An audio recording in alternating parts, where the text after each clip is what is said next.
The transfer of actionable claim under section 130 of Transfer of Property Act. This is the last one. The transfer of an actionable claim, whether or without consideration. Actionable claim, as we know, the amount, the ratio that may be principal amount connected with the interest, and the one party is liable to claim from the another party, but up to a reasonable amount, or the amount to be in a dispute shall be affected only by the execution of an instrument in writing signed by the transferor on his duly signed agent. या तो कोई party direct अपना sign करे actionable claim के लिए instrument, या फिर उनका कोई ऑथराइज एजेंट करे, and shall be complete and effectual upon the execution of a such instrument, and thereupon all the rights and remedy of the transferor, whether by way of damages or otherwise, shall vest in the transferee, whether such notice of a transfer as hereinafter provided be given or not. Actionable claim जब transfer आप करते हैं अब underwear नहीं धोया होगा ना भाई, डायरेक्टली और थ्रू हिज एजेंट, ये तब तक इफेक्टिव नहीं है जब तक एग्जीक्यूशन ऑफ एग्रीमेंट ना हो जाए, एग्जीक्यूशन ऑफ इंस्ट्रूमेंट ना हो जाए.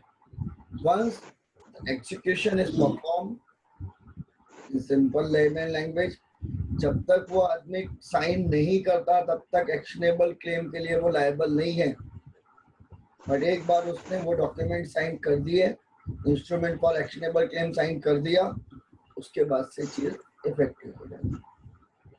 For actionable claim the written instrument is necessary provided that every dealing with the debt or other actionable claim by the debtor or other person from against whom the transferor would, but for such instrument of a transfer as aforesaid, have been entitled to recover or enforce such debt or other actionable claim, shall, save whether the debtor or other person is a party to the transferor or has received express notice thereof, hereinafter provided be valid against such transfer.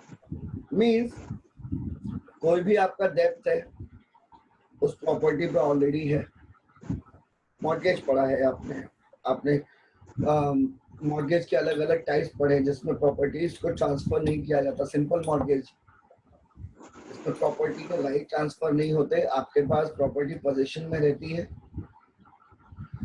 अब ऐसे condition में कोई third बंदा आता है, वो बोलता है I will pay your debt, remaining amount मैं आपको एक्स्ट्रा पे कर दूंगा और ये प्रॉपर्टी आप मुझे दे दीजिए. एक्शनेबल क्लेम वहां पे भी इफेक्टिव है. The transferee of an actionable claim may, upon the execution of an instrument, transfer as aforesaid, sue institute proceeding for the same in his own name without obtaining transferor consent. Because once the transfer is done, transfer of actionable claim is done, then the transferee is having absolute right to sue or institute a suit or whatever the legal action. For that, he don't require any permission from the transferor. That's why in this case, under section 130, the written execution is necessary. Because if the transferee want to proceed with the legal proceeding, then before court of law, oral evidence, oral instruments are not admissible. Oral evidence has the more value. Oral instrument is not having any value before the court of law. Okay? कि नहीं sir मैंने ये किया था और इन दोनों के सामने, ये orally नहीं. हाँ, you may give your oral statement on support of the written document, but without written document, section 130 is not implemented.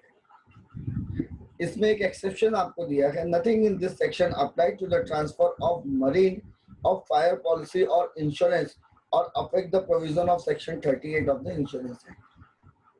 आप इंश्योरेंस क्लेम ट्रांसफर करते हैं सेक्शन 38 के थ्रू, तो ऐसे में यहाँ पे ओरल चलेगा। मरीन पॉलिसी होती है, अब जब क्रूज पे जाते हैं तो आपका एक ऑटोमेटिकली आपका एक इंश्योरेंस होता है। अब एन मोमेंट पे आपके बदले कोई और जा रहा है तो वहां पर सेक्शन 38 ऑफ इंस्ट्रूमेंट एक्ट के थ्रू अब वो वापस वो राइटिंग में ट्रांसफर करने की जरूरत नहीं। वो जिसके पास the person who is having a valid ticket, the insurance policy applied on that person. Okay, actionable claim के क्या क्या एग्जांपल्स हो सकते हैं? अनसिक्योर्ड डेब्ट, हमने मॉर्गेज, सिंपल मॉर्गेज में देखा कि सिक्योरिटी के नाम पे आप सिर्फ टाइटल दे सकते हैं और कुछ नहीं, तो वो अनसिक्योर्ड है। Right to claim benefit of a contract for a purchase of a goods, beneficial interest under the subsisting contract in actionable claim.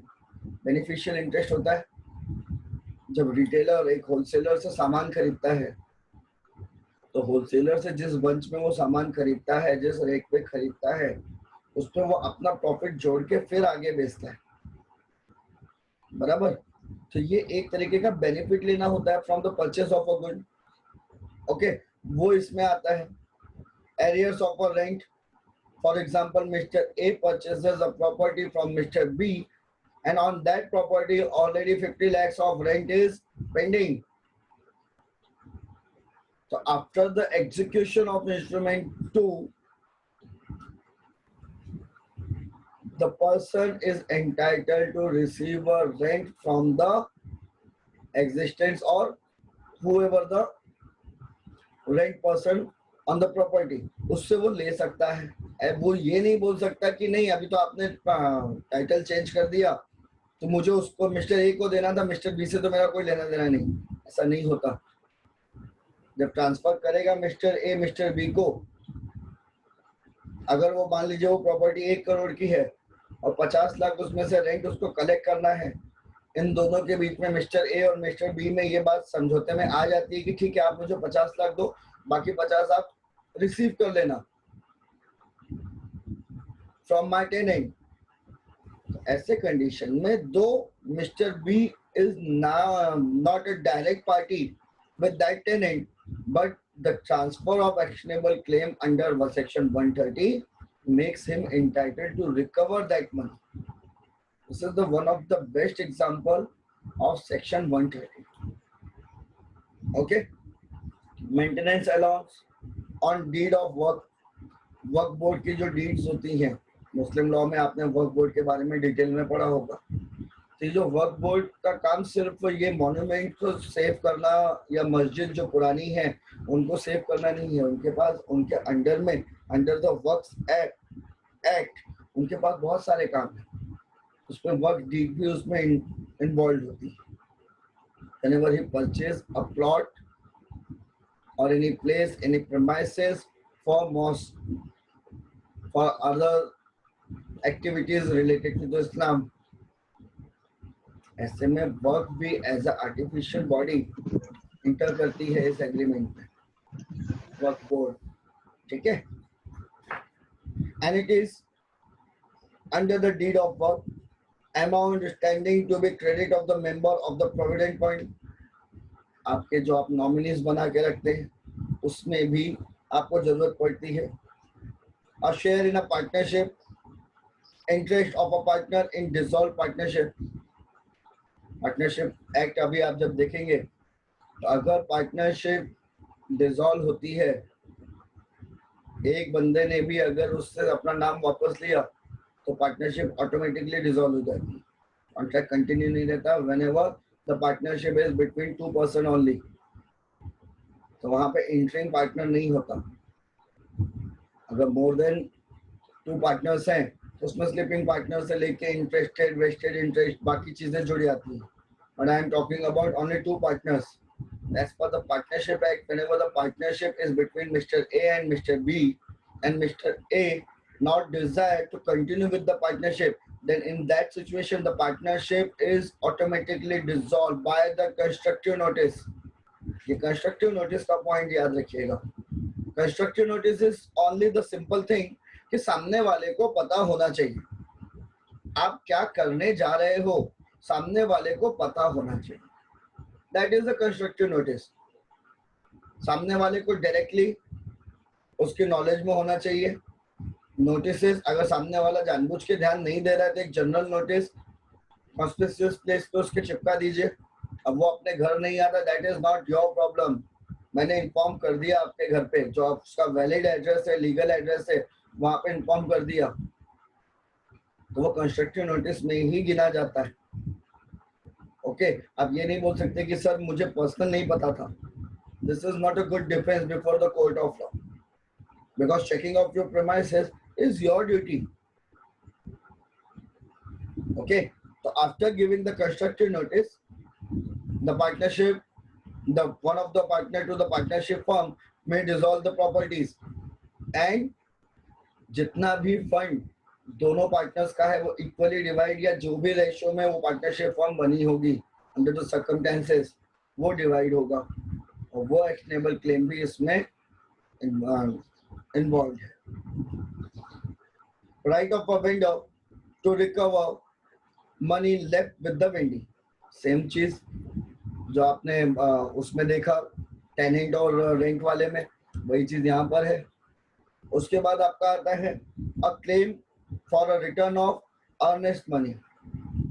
जो पहले के पैसे हैं जो अर्न किए हैं उनको देने के लिए, उन पे claim. Money due under insurance policy, अभी आपने देखा. Fixed deposit in a bank by the entry of nominee, hire purchase agreement. Okay, तो ये सारे के सारे एक्शनेबल क्लेम में एंट्री माने जाते हैं. नॉन एक्शनेबल क्लेम क्या है ये भी दिमाग में रखिए, क्योंकि before the court of law जब आप सिविल प्रैक्टिस करते हैं तो देयर आर चांसेस कि जो उस पॉइंट में उस लिटिगेशन में नहीं है वो भी इन्वॉल्व होगा. याद रखिएगा. This is the basic difference between civil practice and criminal practice. Criminal practice में your FIR, your charge sheet, your evidence act, CRPC and the related act which is imposed on you for FIR. IPCs must be there, NDPS, POCSO, adulteration of food, PNDT. There are ample amount of act. MCOCA is there. तो ये एक limited portion में चलता है. आप criminal act में ये भी नहीं बोल सकते कि सर उसने देखिए पहले मर्डर किया था इसलिए इसने ये भी किया होगा. Irrelevant portion. जज आपकी वो बात नहीं एंटरटेन करेगा. मैजिस्ट्रेट आपकी वो बात, सर ये दारू पी के रोज ही हंगामा करता है, इररिलेवेंट. यहाँ पे क्यों है वो बताओ. भले ही दूसरे केस में सेम काइंड ऑफ ऑफेंस में वो कन्विक्टेड भी है, देन टू वो यहाँ के केस में इररिलेवेंट हो जाएगा.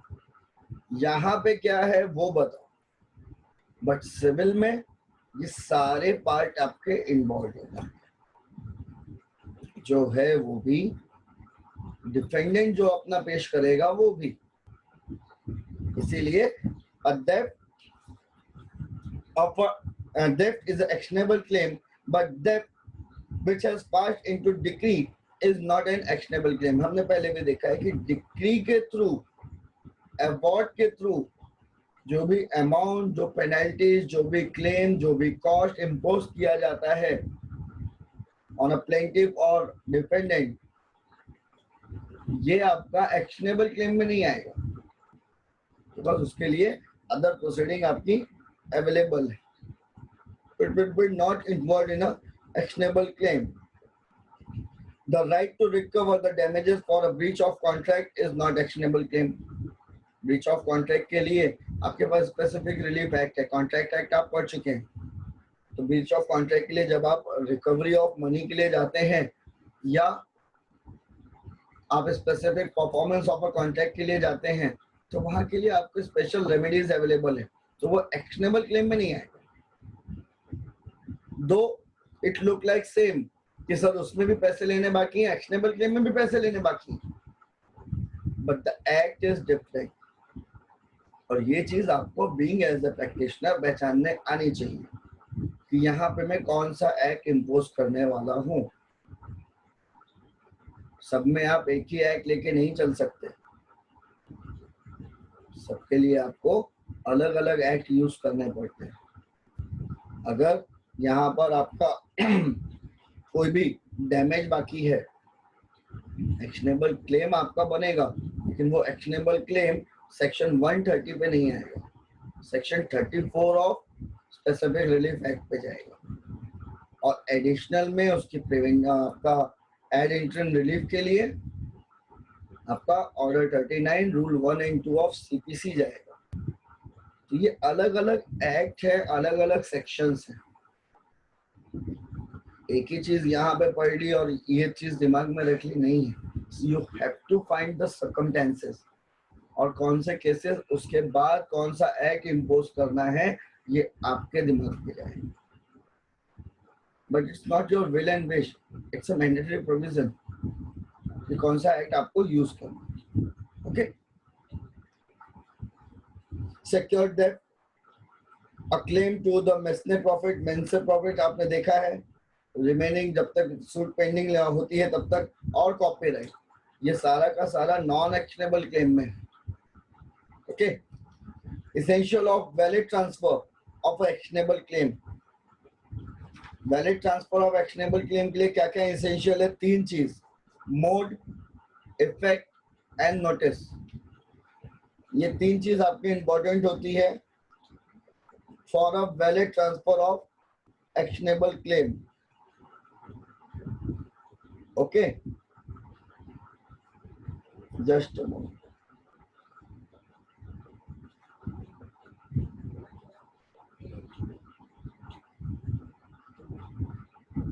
तो मोड, इफेक्ट और the third one is notice. सबसे पहले mode, section 130 prescribes the mode of assigning or alienation of an actionable claim. The assignment may be by way of sale, mortgage, deed, gift, exchange. The transfer must be effected by an instrument in writing signed by the transferor or his fully authorized agent. Common वही चीज repeat है. An endorsement on a back of the document comprising actionable claim is enough. As we seen earlier, कि written executed instrument is necessary for actionable claim. तो mode यहाँ पे दिया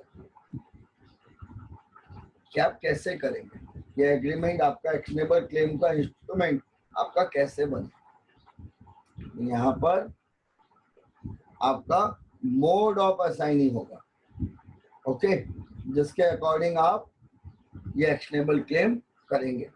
उसके बाद आता है effect. The assignment takes effect from the date of the execution of a writing. But obvious it's a very common thing कि फ्यूचर के लिए कि हम 3 दिन बाद एग्रीमेंट को एग्जीक्यूट करेंगे और आप अभी से ही उसमें इंटर कर गए, so it is not possible.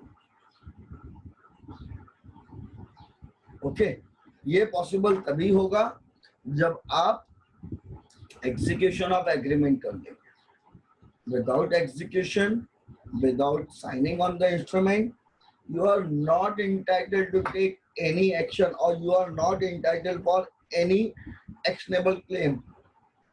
After the execution, yes, you have the absolute right.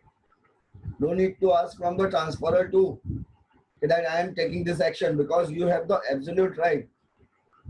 But before execution, you don't have a single right. Okay, the transferee may sue or actionable claim on his own name without obtaining transferor consent. Okay, after the assignment, the transferee is the only person who is entitled to recover the claim, only transferee or his agent. Okay, the assignment has also effect of subjecting the transferee to all liabilities, equities to which the transferor was subject in thereof. on a date of transfer. For instance, a debtor has a right to set off counterclaim against the transferee which he could have done against the transfer. अभी counter claim आपने transfer of property contract act में आपने देखा होगा कि mister A ने mister B पे claim किया for recovery of money of 50,000, लेकिन मिस्टर ए ने एक्सेप्ट किया, लेकिन ये भी माना कि मेरा भी आप पे 10,000 बनता है। ऐसे में एक सेट ऑफ टर्म यूज होता है बिफोर कोर्ट ऑफ लॉ, जिसमें दोनों के बीच की मिस्टर ए भी मान रहे हैं कि यस 50,000 उसको देना है, मिस्टर बी भी मान रहे हैं यस मुझे 10,000 मिस्टर ए को देना है। ऐसे में द अमाउंट इज 40,000 ओनली। अब मान लेते हैं कि मिस्टर बी एक्शनेबल क्लेम के थ्रू मिस्टर सी को उन्होंने एंटाइटल कर दिया और मिस्टर सी ने अब मिस्टर ए पे केस किया। In that situation mister A mister C से वो पैसे मांगेगा because the title is change now. अब मिस्टर ए मिस्टर बी से नहीं मांगेंगे और मिस्टर सी भी ये डिफरेंस नहीं लेंगे कि नहीं आपका मिस्टर बी से बाकी है, आप उनसे लीजिए। If you are claiming the claim of Mr. B, then you are liable, you are entitled to pay the claim on B. Okay, so counter claim के लिए भी ये transfer of actionable claim is open issue. And third one is the main important part, not only in the section 130, in all proceedings. Notice, although a notice of a transfer to the debtor is not necessary to the perfect the title to the transferee, but until the debtor receives the notice of transfer in accordance with the law, his dealing with the original creditor will be protected. आपने अपनी property cell कर दी, पर आपके यहाँ जो tenant था उसको आपने नहीं बताया। ये बताना भी आपका काम है, क्योंकि टेनेंट तो आपको ही पे करता रहेगा। सेम चीज डेब्टर में, उसने आपसे कुछ पैसे उधार लिए, मंथली आपको पे कर रहे हैं, अब आपने ये ट्रांसफर ऑफ एक्शनेबल क्लेम ही ट्रांसफर कर दिया। ऐसे कंडीशन में it's your duty to give the notice to that debtor now the position of a creditor is transfer from one person to another. Okay, और जब तक उसको ये नोटिस नहीं मिलती वो आपको पे करता चला जाएगा and you are liable to pay to that new one that is transfer. The transferee therefore in his own interest must give notice to the transfer or to the debtor as early as possible. इसीलिए ये transferee की duty होती है कि as early as possible once the agreement is executed, it's a duty to inform the debtor. No, I am the new owner and from today onward you have to pay to me. Okay, section 131 lays down that the notice of a transfer of an actionable claim shall be writing and signed by the transferor, or in case of the transferor refuse to sign, the transferee or his agent shall state the name and address of the transferee. ये आपको notice देना पड़ता है। This is your part of actionable claim.